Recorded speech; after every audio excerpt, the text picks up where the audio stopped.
Guys, in this video I'm going to show you how to fix Uber driver app can't go online problem. If you find this video helpful, please consider to like this video and subscribe to my channel. In saying that, let's just jump straight into the video. Alright, so there's a few different fixes. The first fix is to check your internet connection, so make sure you have a strong mobile data or Wi-Fi signal. You can also toggle between both of them to see which one works better or works at all. Also, try toggling airplane mode on and off as well. Then the second fix is to make sure Uber driver app is up to date. So go ahead and search Uber driver. Make sure if it says open, that means you've got the latest software version. If it says update, go ahead and update the app. Next method is to clear the cache. So click and hold down the app, click onto I.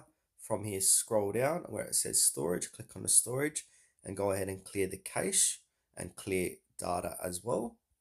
And then from here, simply log back in. And if that doesn't fix the problem, we can simply go ahead and uninstall the app and then re-download it from your Player App Store, restart your phone, log in,